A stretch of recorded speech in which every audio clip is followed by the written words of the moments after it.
bahçeden bir gül kopardı.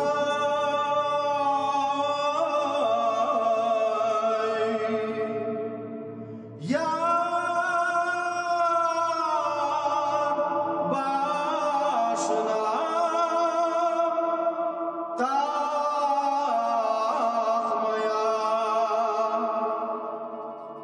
yaprağı yandı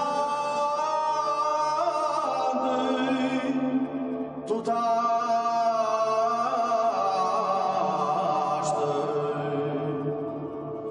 dikeni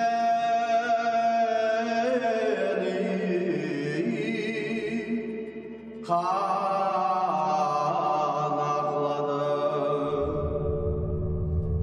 Yaprağı yandı tutaştı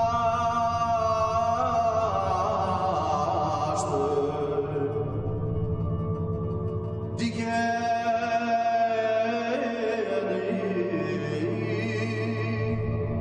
kanakladı.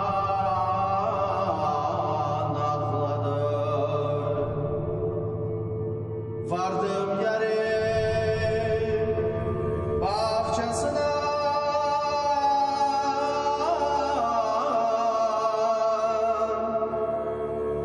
gül kopardım kokladım.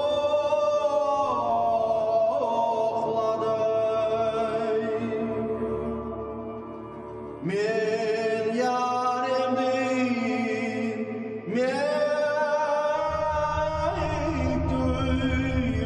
aldım.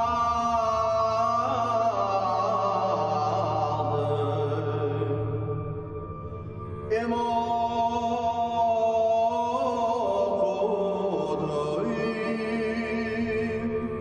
ağladım.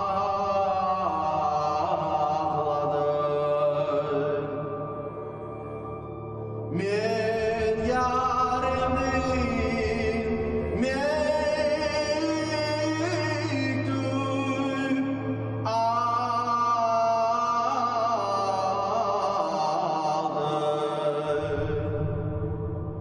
Em okudum,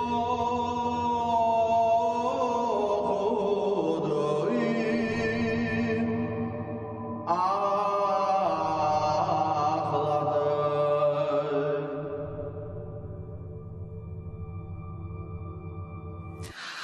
У виконанні для Віри Османова була пісня «Мектуб», а і зараз з нами на прямому зв'язку творчий керівник проєкту «Емель» Ілля Фетісов. Селям алейкум, рада вас вітати. Дякую. Ілля Бій, розкажіть, коли вперше познайомилися з кримсько-татарським фольклором? Це було в 2005 році, коли ми проводили в Криму кримсько-татарську школу традиційного народного мистецтва. У нас на той момент вже був досвід, ми 3 роки проводили подібну школу в Карпатах. І от виник інтерес, а що ж відбувається з кримсько-татарською народною культурою, і ми тоді робили це в Євпаторії, перша школа відбувалася, і ми активно співпрацювали з кримсько-татарськими музикантами. Зокрема, ми їздили в Сімферополь до учасників ансамблю «Крим», бо ми були знайомі з Сервером Какурою, який брав участь у фестивалі «Країна мрії» в 2005 році, я якраз займався організацією цього фестивалю. Тоді ми в самому Євпаторії познайомилися з прекрасним музикантом, який тоді грав в ансамблі «Хайтарма» Сервером Мамбетовим, кларнетистом, визнавцем старовинних пісень. А також у нас була надзвичайно цікава вилазка з Євпаторії. Ми поїхали в мікрорайон Ісмаїл-Бей. Це мікрорайон, який знаходиться під Євпаторією, це компактне поселення кримських татар. Переважно це вихідці з типової частини Криму, Ногаї. І от там ми записували бабусь 20-30-х років народження, які нам співали старовинні кримсько-татарські народні пісні. Це була перша така впритул знайомство з традиційним кримсько-татарським фольклором. Потім ми подібну школу проводили на наступний рік, у 2006-му, де ми теж записали частину ще нових пісень. І ще в 2007 році проводився цей захід, потім ми вже, на жаль, не могли його проводити. вам з групою організації АЛЕМ вдалося реалізувати дуже яскравий проєкт. Розкажіть про мету проєкту і що вдалося реалізувати. Треба сказати, що проєкт «Емель», керівником проєкту є Есма Аджієва, голова громадської організації «АЛЕМ». Я займався творчою частиною. Проєкт відбувався за підтримки Українського культурного фонду, тобто це, якби не фінансування Українського культурного фонду, звісно, ми б не змогли реалізувати такий масштабний проєкт. Треба сказати, що, як на мою думку, ми повністю досягли всіх результатів. Ми зняли 10 відеороликів, в якому представлені кримсько-татарські народні пісні. Особливістю цього проєкту було те, що в ньому брали участь не тільки кримські татари, бо ми зараз бачили виконання носія, автентика Ділявера Османова, прекрасне виконання, реальне. Але також брали участь українські співаки, тобто навіть не зовсім співаки, тобто серед них був тільки одна співачка, це Сусанна Карпенко, яка ще з 2005 року почала співати кримсько-татарські пісні, окрім фольклорних українських пісень. А також там було 4 актори з Національного академічного драматичного театру імені Івана Франка, які спеціально для цього проєкту вивчили кримсько-татарські пісні з того архіву, який ми записали у 2005-2006 роках. Це є народні артисти України Наталія Сумська, Тетяна Міхіна і заслужені артисти України Олександр Печериця і Дмитро Чернов. Тобто це люди, які перший раз в житті познайомилися з кримсько-татарським фольклором. І саме ідея їх залучення і полягає з назви. Тобто це прагнення. Прагнення що? Прагнення зберегти, прагнення познайомити і прагнення перейняти, пізнати кримсько-татарський фольклор. Тобто цим проектом ми хотіли показати, що кримсько-татарський фольклор він не є чужий для українців. Українці можуть співати ці пісні і розуміти їх, і переживати їх так само, як це роблять кримські татари. Дуже вам дякую. А чому, на вашу думку, полягає вокальна специфіка виконання кримсько-татарських пісень? Ми побачили в цьому проєкті досить такий великий спектр, який пов'язаний з етнографічними зонами Криму. Тобто це є південь, який більш орнаментований, і там більше, як ми по-українськи кажемо, колін, тобто слово розпівів. А пісні ногайські, вони дуже подібні до українських пісень. Я би сказав, надзвичайно подібні. І навіть манера виконання, і стилістика, і тембри, які використовуються саме автентичними виконавцями, кримсько-татарськими, яких ми тоді записували, вони надзвичайно похожі на те, як співають наші українські бабусі. Тобто я думаю, що нас насправді дуже багато спільного в наших культурах, ми просто про це ще не здогадуємося. А чи доводилось з кожним артистом працювати індивідуально? Все-таки складна мова, мелизматика. Скільки часу працювали над піснями? Ви не повірите, але їх вивчили майже за місяць. Тобто актори дуже так ретельно взялися, ними займалася Сусанна Карпенко, яка також співала в цьому проєкті, але вона є також головним хормейстером Національного академічного театру імені Івана Франка, і вона знала вже цих акторів, що вони здатні заспівати, і вона розподілила їм пісні.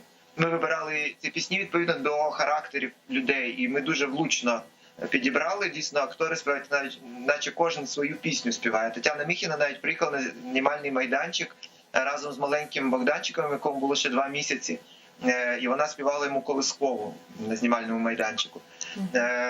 Тому, звичайно, це було їм важко, тому що це була незнайома мова, яку треба було вивчити на пам'ять.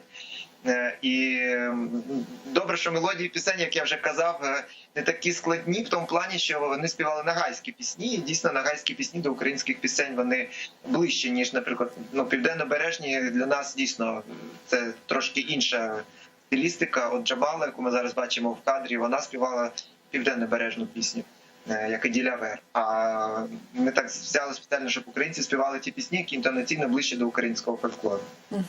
Ми ще покажемо, в нас є, ми покажемо, всіх покажемо. А хто працював над аранжуваннями та костюмами? Над костюмами українських виконавців працювала Есма Аджієва, тобто це її колекція народного вбрання, і всі українські артисти, вони виступали в тих костюмах, які надала пані Есма. Кримсько-татарські виконавці власно одягалися на власний смак і розсуд. Стосовно музики, це дуже цікаво, тому що всім, кому ми розказуємо, по-перше, вони навіть не розуміють, що вони бачать перед собою. Ми бачимо лайви. Тобто це люди, які вживу, в реальності співають в кадрі. Це не є студійний запис. Тобто це от те, що Ділявер співав, це він прийшов туди на знімальний майданчик і він це заспівав. Просто робилося декілька відеодублів, і якщо там ми бачимо, що десь, наприклад, губи не сходяться з музикою, то це не тому, що виконавець не попадає під власну фонограму, а від того, що взяті різні відеодублі, але він співав один дубль, це який знятий крупним планом. Тобто те, що крупним планом, це є саме реальне виконання. І всі співаки співали вживу. І це дуже важливо, тому що зараз, на жаль, більшість виконавців, які ми бачимо кліпи, це все записано під фонограму.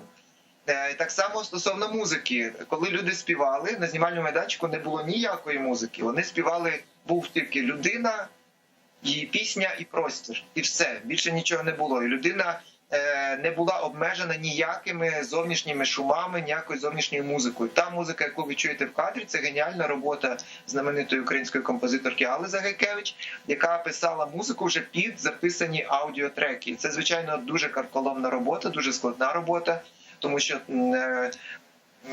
ви розумієте, це набагато важче, ніж коли виконавець співає під записану музику, ніж композитору створювати музику під записану аудіодоріжку. Тому, звичайно, Алла впоралася надзвичайно блискуче, і її обробки, вони надзвичайно прикрасили звукове тло проєкту. Я зараз пропоную послухати теж яскравий номер, і далі ми продовжимо нашу бесіду.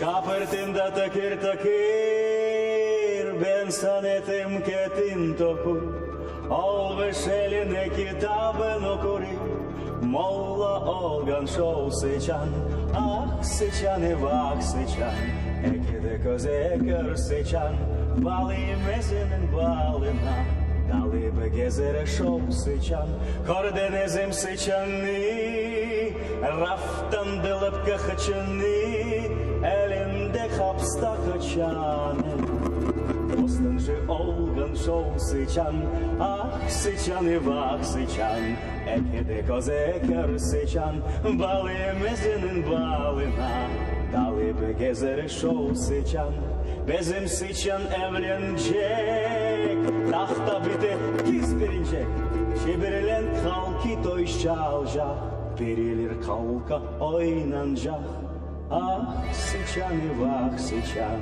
Ekede koze kör sıçan Balı mezinin balına Dalıp gezere şov sıçan Ah sıçan evak sıçan Ekede koze kör sıçan Balı mezinin balına Dalıp gezere şov sıçan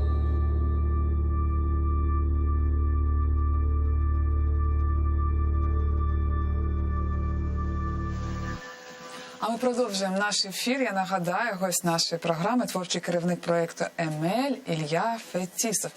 Ілля, розкажіть, будь ласка, хто виконував дуже складна пісня? «Сичан», вона дуже складна і дуже професійне виконання, дуже аутентична. Я в такому, знаєте, в такому захваті. Це геніальний, як на мене, актор театру Івана Франка Олександр Печериця. Він, по-перше, вивчив текст повністю на пам'ять, тобто він був повністю підготований, вивчив мелодію. Мелодія дійсно дуже складна. Звичайно, з ним працювала Сусанна Карпенко, йому допомагала в вивченні мелодії, бо мелодія, вона є місцями наче інтонується, місцями декламується. І це реально дуже складно, і тим більше, коли декламується, це дуже швидко, і міняються слова. Звичайно, робота Сашка мені дуже сподобалась. Я вважаю, що це дійсно один з найяскравіших роликів проєкту. А пісню ми записали з Сусанною в 2005 році від Еміра Метової Гюльшепчем, 29-го року народження, вона уродженка міста Євпаторії. І оце цю пісню нам її виконала, і це, власне, з архіву ансамблю «Божичі». Ця пісня ожила завдяки проєкту «Емель». Да, вона дійсно ожила. Навіть «Кримський татарець» ми дуже рідко виконуємо цю пісню, а зараз ця пісня дійсно ожила. Ви працювали над творчою частиною проєкту. Які завдання і цілі ви ставили як керівник? Що було найскладніше? Ви знаєте, треба сказати, що ми відчували весь час підтримку Аллаха в цьому проєкті, тому що він пройшов на одному диханні. І всі якісь технічні моменти, які раптом виникали, несподівано якісь перешкоди, наприклад, нам довелося поміняти точку зйомок, нам довелося поміняти концепцію декорації сцени. Вони всі вирішувалися, і завжди люди нам приходили на допомогу. І завдяки цьому нам вдалося повністю виконати всі технічні завдання, які ми ставили, і, зокрема, і творчі завдання. Моя функція була підібрати команду, яка би це реалізовувала. І тут дійсно дуже важливий момент, що команда фактично на 90% складалася з українців. Тобто кримсько-татарський проєкт, в ньому брала участь лише, я не кажу про артистів, а в організації двоє кримських татар. Це керівник організації, керівник проєкту, організація Алем Есма Аджієва, і оператор цього чудових відеороликів Руслан Інгазіров, який відчув патріотичні такі почуття до культури кримсько-татарської, до народної. Він так дуже гарно включився в процес і дуже творчо знімав. А вся інша творча команда – це українці. І, звичайно, треба сказати про режисера цих відеороликів. Це прекрасний митець, режисер Остап Костюк. Він зараз відомий тим, що він зняв дуже гарний документальний фільм «Жива ватра», який виграв декілька премій на кінофестивалях, нагород на кінофестивалях, зокрема в Канаді.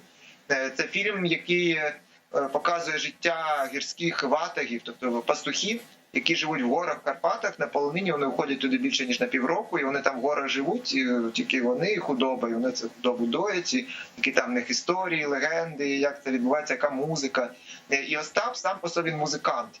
Він сам родом з Гуцульщини, і він знає цю традицію гуцульську, він грає на музичних інструментах духових. І, звичайно, коли ми його залучили, це була ідея Алли Загайкевич, яка писала музику до саме його фільму «Жива ватра». І він сказав, що краще Остапа вам ніхто це не зніме, бо він відчуває музику. І це дійсно дуже важливо, коли режисер не просто режисер, а це режисер, який відчуває музику.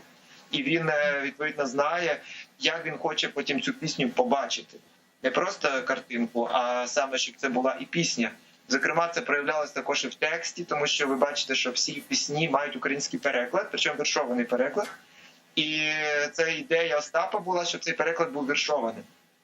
Тому що початково ми планували прозовий текст, але який би був такий художній, але прозовий текст. І коли він побачив цей прозовий текст в сказі, він каже, ні, воно не дивиться. І мені довелося стати поетом, тому що в мене немає поетичного досвіду такого. Я перші вірші почав писати влітку минулого року. Хоча до того, як керівник фольклорного ансамблю, я іноді там дописував якісь куплети в піснях, якщо, наприклад, гарна пісня, а бракує, бабусі забули, наприклад, куплет, якісь там натяки про що там, вона там на свої слова переходить, там оце розказує, доводилось досочиняти. А отак, щоб писати вірші, і я, працюючи над цими віршами, зрозумів, що кримсько-татарська мова дуже близька до української, дуже легко було перекладати. Тобто переклад вийшов дослівний, але віршований. Тобто не треба було переставляти слова місцями. І мені навіть дуже сподобалось, коли Ельвіра Серехаліл співала пісню «Демірджилер», і вона це зображувала жестами, мімікою. І коли я побачив це своїм текстом, я думаю, це ж треба мені так вдалося перекласти, що начебто вона під український текст показує. Тобто текст співпав з її жестами. І, звичайно, завдяки Остапу вдалося реалізувати цю ідею з текстом в кадрі, тому що спершу це була така трошки скепсис з цього приводу, тому що є ж картинка і треба ще й текст показати. Але ми не хотіли робити субтитри, тому що субтитри – це, воно псує зразу весь художній ряд. І тому Остап поставив завдання для оператора знімати мобільною камерою, тобто динамічною камерою. Камера, якщо ви бачите, міняються весь час плани, і текст з'являється саме на великих планах, на загальних планах, тому що на крупному плані це б неетично було, якби текст з'явився там на обличчі виконавця. Але для цього треба одразу було так знімати. Відповідно, якби ми так не знімали, зразу не стояло цього завдання, і Остап не поставив правильні завдання для оператора, потім би не могли вписати текст в кадр. Тому, звичайно, тут велика дуже заслуга. І взагалі ці творчі всі ролики, вони, звичайно, відеоряд повністю створений Остапом і командою, яка працювала. Там досить великий список, я всіх, на жаль, не можу згадати, але, звичайно, автори відеоарту тут дуже постаралися. Ну, дуже цікавий проєкт. Чи плануєте реалізувати такі проєкти і далі? Ми плануємо звернутися знову-таки з ідеєю до Українського культурного фонду, з розвитком цього проєкту. І цією самою творчою командою попробувати зробити новий проєкт. І ми хотіли би в цей раз, наприклад, продемонструвати кримсько-татарський фольклор в його природньому звучанні в супроводі традиційних музичних інструментів. Тобто це буде саме автентичне виконання автентичних кримсько-татарських пісень, які будуть виконувати кримські татари. А українці будуть виконувати українські пісні у відповідності до нашої багатоголосої вокальної музики. А ми попробуємо об'єднати ці пісні спільним відео і спільною концепцією пісень.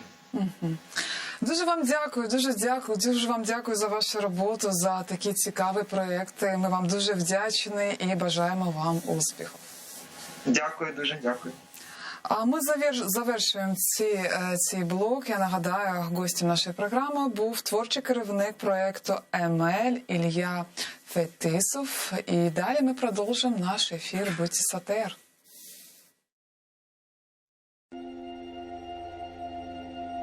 Dereler şuma neler geldi başıma, da neler gelecek Türmen garibinin başına, da neler gelecek Türmen garibinin başına. Dereler akmak ile nem olur bakmak ile Çorken kezeler dürbür olmaz çok altın takmak ile Çorken kezeler dürbür olmaz çok altın takmak ile Dere akayur dereye, akayur nafleyere, dere alıp gitmene, de sevdiğim olan yere. Dere alıp gitmene, de sevdiğim olan yere.